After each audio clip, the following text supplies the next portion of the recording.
এই মুহূৰ্তত জনমানসত উত্থাপিত হৈছে তিনিটা মূল প্ৰশ্ন। 1. সুমিৰ বেংক একাউণ্টবোৰ ফ্ৰিজ কৰিলেনে? 2. গুৱাহাটী, ডিব্ৰুগড় আৰু অন্য ঠাইত থকা সম্পত্তিবোৰ জব্দ হ'লনে?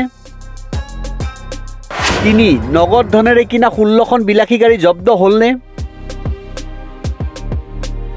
নে এই সকলোবোৰ সুৰক্ষিতভাৱে তেওঁলোকৰ হৈ থকাৰ প্ৰতিশ্ৰুতি দিয়াৰ পিছতহে আত্মসমৰ্পণ কৰিবলৈ ৰাজি হৈছে সুমি। এই ছুপাৰহিট চিনেমাখনৰ স্ক্ৰিপ্ট কোনে লিখিছে সেয়া এদিন ওলাব। ৰাজ্য কঁপাই যোৱা প্ৰবঞ্চনাকাণ্ডৰ তদন্ত কৰা অসম আৰক্ষীয়ে সুমি তাৰ্কিকৰ গ্ৰেপ্তাৰক লৈ কি কথা নোকোৱাকৈ লুকুৱাই থলে।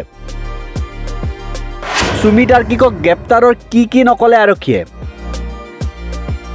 1. STFে ক'ত ধৰিলে সুমি তাৰ্কিকক? 2. ডিব্ৰুগড়ত ক'ত ৰাখিছিল সুমি তাৰ্কিকক? 3. 10 দিনে ক'ত লুকুৱাই ৰাখিছিল সুমি আৰু তাৰ্কিকক? 4. কেতিয়া আৰক্ষীক যোগাযোগ কৰিছিল দুয়োজনে? এনে বহু প্ৰশ্নৰ উত্তৰ দিয়াৰ পৰা বিৰত আছে আৰক্ষী। ৰাস্তাৰ মাজত কিয় আত্মসমৰ্পণ কৰা হ'ল? থানালৈ অনাৰ আগত জিমখানা ক্লাবত কিয় ৰাখিলে? সুমি তাৰ্কিকক বিশেষ আতিথ্য কিয়? এনে বহু প্ৰশ্নৰ উত্তৰ নিদিয়াৰ বাবে সুমি তাৰ্কিকৰ পলায়ন আৰু আত্মসমৰ্পণক লৈ আৰক্ষীৰ ভূমিকাটো সন্দেহ কৰিছে একাংশই।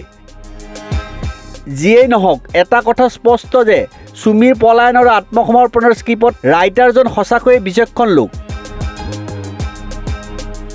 সুমি তাৰ্কিকৰ এই ছুপাৰহিট চিনেমাৰ জৱনিকা পৰিলেও কোনে লিখিছে এই ছুপাৰহিট চিনেমাৰ স্ক্ৰিপ্ট? এই প্ৰশ্নৰ উত্তৰ কেতিয়া পাব ৰাইজে, সেয়া হ'ব লক্ষণীয়। News desk report, news 13।